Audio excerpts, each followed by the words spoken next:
अस्सलाम वालेकुम दोस्तों, I am Faizan Tanveer from FT presentation.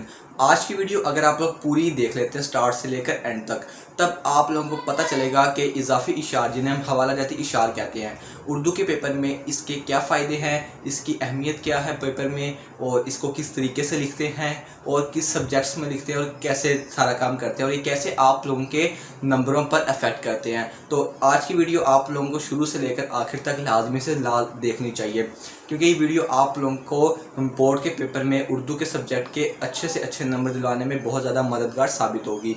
तो चलिए फ्रेंड्स, वीडियो को शुरू करते हैं। दोस्तों, सबसे पहले बात मैं इस तरीके से स्टार्ट करता हूँ कि हवाला जाती इशार, ये जिन्हें हम इजाफी इशार कहते हैं, वो होते क्या हैं। क्योंकि बहुत से स्टूडेंट्स इस तरह के होंगे जिन्होंने ये वर्ड पहले कभी नहीं सुना होगा। तो जिन लोगों ने ये वर्ड पहले नहीं सुना, वेलकम हेयर, मैं आप लोगों को बताता हूँ। देखिए, जब आप एक क्वेश्चन है आप लोगों के पास, जो सवाल नंबर 2 है उर्दू के पेपर का, जो है इशार की तशरीह करें, उसमें जो हम लोग को एक मेन इशार दिया जाता है, ठीक है, जिसकी हमने तशरीह करनी होती है। जब हम उसकी तशरीह कर रहे होते हैं तब उसके अंदर हम लोग थोड़े से पैराग्राफ लिखने के बाद जो हम लोग इस इशार की एक्सप्लेनेशन करते हैं, उसके बाद हम एक इजाफी शेर लिखते हैं, ठीक है, उसको हम लोग कहते हैं इजाफी शेर, ठीक है। और जब हम उसके एक तशरीह में 3 से 4 जब हम लिख लेते हैं एक्स्ट्रा शेर्स जो कि उस मेन शेर के रेलिवेंट होते हैं, तो उसको हम नाम देते हैं इजाफी इशार, यानी हवाला जाती इशार, जो कि उस मेन जो हमारे पास शेर है, ठीक है, उसके हवाले से होता है, ठीक है, उस लिहाज से हम लोग देते हैं, ठीक है। ये तो हो गया कि हवाला जाती इशार क्या होते हैं। अब बताता हूँ कि पेपर में इसकी अहमियत क्यों इतनी ज़्यादा ज़रूरी है।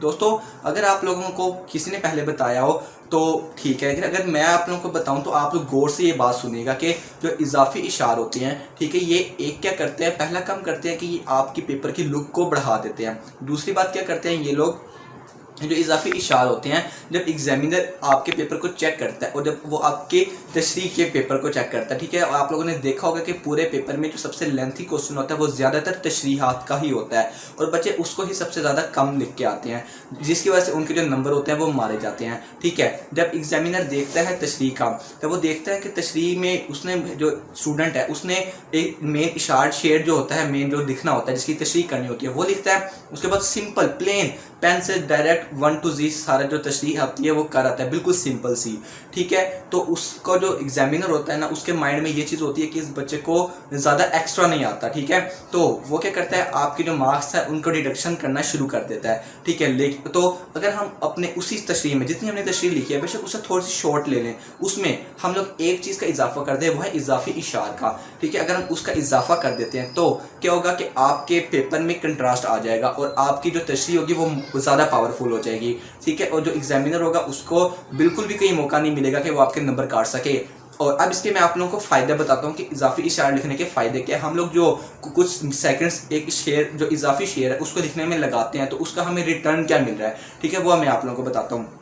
इसका सबसे पहला फ़ायदा ये है कि आप लोगों के जो पेपर के अंदर जो मार्क्स गेनिंग की जो चांस है वो बहुत ज़्यादा बढ़ जाता है। इसके अलावा क्या होता है, आपके पेपर में कंट्रास्ट आ जाता है, आपकी पेपर प्रेजेंटेशन अच्छी लगती है और दूर से ही एग्जामिनर जब देखता है कि इस बच्चे ने तशरीह के अंदर एक इजाफी या 2 इजाफी शेर लिखे हैं, तो यानी इसका मतलब ये होगा कि स्टूडेंट को लाजमी से कुछ ना कुछ आता होगा, ठीक है। तो उसके जो एग्जामिनर होता है उसके माइंड पे एक इम्पैक्ट पड़ जाता है, स्टूडेंट का एक अच्छा इम्पैक्ट पड़ता है। तो जो एग्जामिनर होता है उसने अगर आसपास से कहीं से मार्क्स काटने भी होते हैं आपके पेपर में, तो वो क्या करता है, वो उन इजाफी इशार की वजह से जो आपकी तशरीह अच्छी हुई होती है उसकी वजह से वो नंबर नहीं काटता, तो एग्जामिनर आपसे खुश हो जाता है, ठीक है। ये इसका एक फ़ायदा है। इसके बाद जो इसका फ़ायदा ये है कि अगर आप लोगों ने तशरीह करनी है, ठीक है, और आप लोगों को फॉर एग्जांपल खुदा ना खास्ता आप लोगों को तशरीह नहीं आती, तब क्या होता है, तब आप लोगों को लेकिन इजाफी शेर आता है उसके रेलिवेंट, तब आप क्या कर सकते हैं, आप उस इजाफी शेर को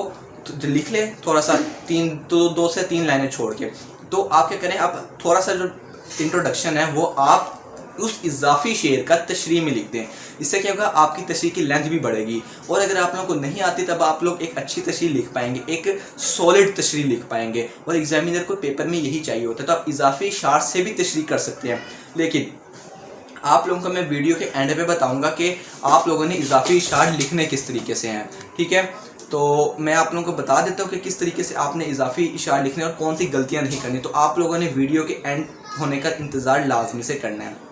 जी, तो अब मैं आप लोगों को बताता हूँ कि आप लोगों ने किन सब्जेक्ट्स में इज़ाफ़ी इशार लिखने होते हैं। तो आप लोग, जिस तरह मैंने आप लोगों को बताया कि आप लोग उर्दू के पेपर में तशरीहात में लिख सकते हैं इज़ाफ़ी इशार। इसके अलावा आप लोग इसी सब्जेक्ट के आप खुलासे में, अगर आप लोगों को खुलासा है, आप खुलासे में भी अगर कोई रेलिवेंट इज़ाफ़ी इशार शेर आप लोगों को आता है तो वो आप लिख सकते हैं उसमें। और आप लोग नज़म के मरकज़ी ख़्याल या खुलासे में भी वो चीज़ लिख सकते हैं।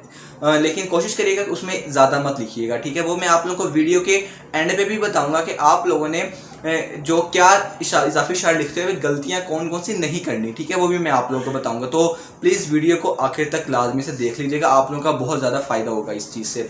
तो अब हम बात करते हैं कि आप लोगों ने कितने कितने इजाफी इशारे लिखने होते हैं। तो वो आप गौर से मेरी बात सुन लें। आप लोगों को जब आप तशरीहात कर रहे हों तो आप लोगों ने कोशिश करनी है हर एक शेर में मिनिमम 2 और मैक्सिमम 3 इजाफी इशार लिखने हैं आप लोगों ने, ठीक है। अब बात आती है खुलासे की। खुलासे में अगर आप लोग लिखना चाहें, अगर कोई आप लोगों के जहन में रेलिवेंट इजाफी शेर आ जाता है और आप चाहते हैं कि मैंने वो पेपर में लिखना है, तब आप क्या करें, तब आप सिर्फ एक इजाफी इशार लिखें। इसके अलावा जब आप खुलासा लिख ले हो नज़म का या मरकज़ी ख्याल लिख ले हो नज़म का, तब आप लोगों ने भी एक ही इजाफी शेर लिखना है, ज़्यादा मत लिखिएगा, ठीक है। इससे आप लोगों के नंबर डाउन होने के भी चांसेस काफ़ी बढ़ जाएंगे, ठीक है। तो जो मैं आप लोगों को बातें बता रहा हूँ उस पर आप लोगों ने लाजमी से अमल करना है, तो इंशाल्लाह आप लोगों के अच्छे नंबर आने से कोई नहीं रोक सकता। तो अब मैं आप लोगों को बताता हूँ कि आप लोगों ने गलतियाँ कौन कौन सी नहीं करनी, किन गलतियों से बचना है ताकि आपके नंबर बढ़ने की बजाय कम ना हो जाएं, ठीक है। तो आप लोगों ने ये चीज़ें अच्छे तरीके से याद रखनी है, ठीक है। तो आप लोगों ने क्या क्या गलतियाँ नहीं करनी। तो सबसे पहली गलती है वो ये नहीं करनी, आप लोगों ने कभी भी इर्रेलेवेंट शेर नहीं लिखना, ठीक है। अगर आपको शेर नहीं आता है इजाफी कोई, आपके माइंड में कोई नहीं आ रहा, तो उसको छोड़ दें। आप लोगों के नंबर उतने ही रहें तो बेहतर है, कम नहीं होने चाहिए, ठीक है। ये ना करें आपको नहीं आता, आप खुद से बनाकर लिख दें और वो गलत हो जाए। अगर वो गलत हो गया और एग्जामिनर ने पकड़ लिया, तब आपके नंबर कटवाने से कोई नहीं रोक सकता, ठीक है। तो आप लोगों ने कोशिश करनी है आप इररेलेवेंट मत लिखें, ठीक है। नहीं आता तो छोड़ दें, ना लिखें, कोई ज़रूरत नहीं, लेकिन गलत नहीं लिखना, ठीक है। इसके बाद नंबर 2 ये कि पेन से आप लोगों ने इजाफी शेर नहीं लिखना, ठीक है। जब भी इजाफी शेर आप लोगों ने लिखना हो, आप लोग मार्कर का इस्तेमाल करें और मार्कर से लिखें, क्योंकि आपने सारी जो तशरीह है वो आपने पेन से की है। तो ये जो चीज़ होगी ये आप लोगों ने मार्कर से ही लिखनी है, ठीक है। मार्कर आप 604 भी लिख सकते हैं, 605 मार्कर से भी लिख सकते हैं, या आप लोग बुलेट निब मार्कर से भी लिख सकते हैं, ठीक है। वो आप लोगों ने बस पेन से आप लोगों ने नहीं लिखना। अब मैं आप लोगों को बताता हूँ कि आपने इजाफी शेर याद कहाँ से करने हैं, ठीक है। तो उसके लिए सबसे बेस्ट है, जो अगर आप लोग कि उनके पास कोई गाइड है, कोई की बुक है या कोई नोट्स हैं, इनमें क्या होता है हर शेर का, जो भी आप लोग नज़म का या गज़ल का शेर पढ़ते हैं, उन गज़ल या नज़म के शेर के हर शेर के नीचे उसका रेलिवेंट जो इशार होते हैं, इजाफी इशार, वो लिखे हुए होते हैं। और आप लोगों ने क्या करना है, आपने एज इट इज़ वहीं से याद करने हैं और वहीं से ही आप लोगों ने पेपर में लिख देने हैं, ठीक है। खुद से कोई एडिशन मत कीजिएगा, नहीं तो आप लोगों के नंबर डाउन भी हो सकते हैं, ठीक है। बिल्कुल एज इट इज़ इशार याद करना है, कोशिश करनी है कि लिखते हुए कहीं गलती ना हो जाए आपसे, ठीक है। ये चीज़ आप लोगों ने करनी है। और इसके अलावा अगर आप लोग चाहें तो आप खुद से बनाकर लिख सकते हैं, ठीक है। इसकी भी बोर्ड में इजाज़त होती है, लेकिन क्या करना है उसमें, अगर आप लोगों की ये एक रिस्क का मामला है, ठीक है। इसमें अगर आप लोगों से गलती हो जाती है तो उसका जो बैकअप आपके पास कुछ नहीं होगा, ठीक है। तो इससे बेहतर है खुद से बनाकर ना लिखें, अगर नहीं आता तो उसको छोड़ दें, ठीक है। और एक और बात, ठीक है, ये आप लोगों के लिए बोनस है, गिफ्ट है, कि अगर आप लोगों को इजाफी इशार नहीं आता, लेकिन आपने फॉर एग्जांपल देकर समझाता हूँ कि आप एक नज़म कर रहे हैं, नज़म की तशरीह कर रहे हैं, ठीक है। उस नज़म के टोटल 7 इशार हैं, ठीक है। उसमें से आपको 6 वाला इशार तशरीह के लिए आया है, ठीक है। और आप समझते हैं कि इसी नज़म का जो पहले 2 इशार हैं वो जो छठे शेर की मतलब कि छठे शेर के रेलिवेंट हैं, तो आप वो उसी नज़म के पहले 2 इशार भी उस इजाफी शेर में ऐड करके लिख सकते हैं, ठीक है ना। कितनी इंटरेस्टिंग सी बात कि आप लोग उसी नज़म के या उसी गज़ल का जो रेलिवेंट शेर है वो भी इजाफी शेर के बनाकर लिख सकते हैं, ठीक है। ये आप लोगों को एक काफ़ी अच्छा बेनिफिट हो सकता है, ठीक है। तो जो आप पढ़ें, जो नज़म या गज़ल या इशार पढ़ें, उनको अपने माइंड में बिठा कर रखें। और एक और काम आप कर सकते हैं, आपको जब आप की बुक लेते हैं तो आप क्या करें, आप हर नज़म का, एक नज़म के जितने भी इशार हैं उन सब की जो इजाफी इशार हैं उनको लिख लें, एक जगह लिस्ट बनाकर लिख लें।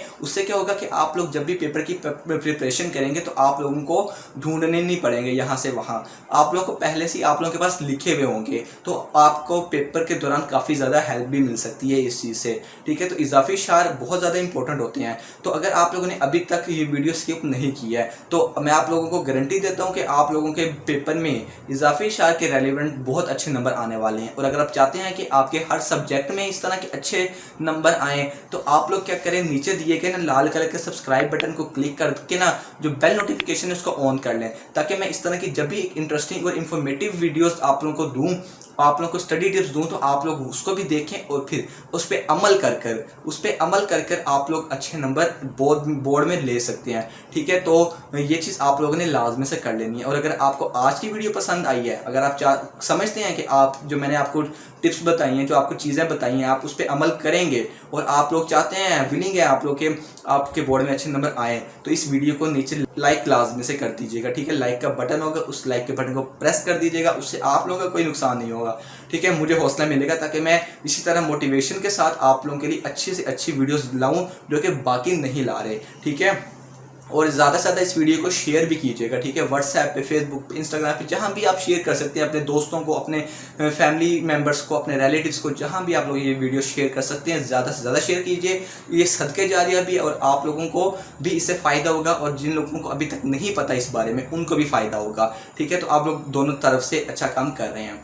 ठीक है, और अगर आप लोगों को कोई बात समझ नहीं आ रही, आप लोगों के जहन में कोई प्रॉब्लम है, या आप लोग मुझे अगली किसी वीडियो का सजेशन देना चाहते हैं कि मैं इस बारे में वीडियो बनाऊं, तो वो आप नीचे कमेंट सेक्शन में कर सकते हैं। इसके अलावा अगर तब भी आप लोगों को फिर भी आप लोग चाहते हैं कि आप मुझसे डायरेक्टली बात कर सकें, पर्सनली या प्राइवेटली बात कर सकें, तो नीचे इंस्टाग्राम का लिंक भी मौजूद है, आप मुझे वहाँ जाकर डीएम कर सकते हैं, फॉलो भी कर सकते हैं। मैं आप लोगों की हर क्यूरी का पर्सनली जवाब देने के लिए बिल्कुल अवेलेबल हूँ। तो इन सब चीज़ों के साथ आज की वीडियो को ख़त्म करते हैं। और अगर ख़त्म करने के साथ साथ आप लोगों को ये बताऊंगा कि अगर आप लोग भी एक चीज़ करना चाहते हैं, अगर आप लोग पेपर में अच्छे नंबर लेना चाहते हैं, तो ये प्लेटफॉर्म आप लोगों के लिए सबसे बेस्ट है। ठीक है, तो अब मुझे इजाज़त दें, मिलता हूं मैं आपसे इसी तरह की किसी अगली इन्फॉर्मेटिव और पेपर रिलेटेड वीडियो में। ठीक है, अपना बहुत सा ख्याल रखें। अल्लाह हाफिज़।